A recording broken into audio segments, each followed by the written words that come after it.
नागपूरमध्ये अवघ्या एका तासाच्या पावसाने जनजीवन विस्कळीत झाले असून खामला येथील सोमलवार शाळा पाण्याखाली गेल्याने विद्यार्थ्यांच्या सुरक्षिततेचा गंभीर प्रश्न निर्माण झाला आहे।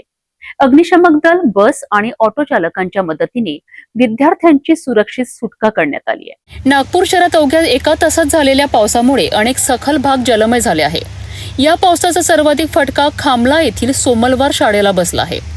शाळेच्या संपूर्ण परिसरात मोठ्या प्रमाणात पाणी साचल्याने अनेक विद्यार्थी शाळेतच अडकून पडलेत। अचानक निर्माण झालेल्या या परिस्थितीमुळे विद्यार्थी, पालक आणि शिक्षकांमध्ये भीतीचे वातावरण निर्माण झालेत। घटनेची माहिती मिळताच अग्निशमक विभागाचे जवान तातडीने घटनास्थळी दाखल झालेत। स्थानिक बस चालक आणि ऑटो चालकांनाही मदतीचा हात पुढे करत विद्यार्थ्यांना सुरक्षित स्थळी पोहोचविण्याकरिता महत्त्वाची भूमिका बजावली आहे। वेळीच करण्यात आलेल्या बचाव कार्यांमुळे सर्व विद्यार्थ्यांना सुखरूप बाहेर काढण्यात यश आले आहे। मात्र दरवर्षी पावसाळ्यात अशा प्रकारे शाळेच्या परिसरात पाणी साचत असल्याने विद्यार्थ्यांच्या सुरक्षिततेचा प्रश्न पुन्हा ऐरणीवर आला आहे।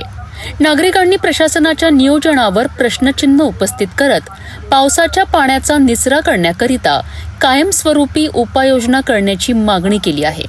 वेळीच बचाव कार्य झाल्यामुळे मोठी दुर्घटना टळली असली तरी शाळांसारख्या संवेदनशील ठिकाणी पाणी साचण्याच्या घटनांवर तातडीने कायमस्वरूपी तोडगा काढण्याची गरज पुन्हा अधोरेखित झाली आहे।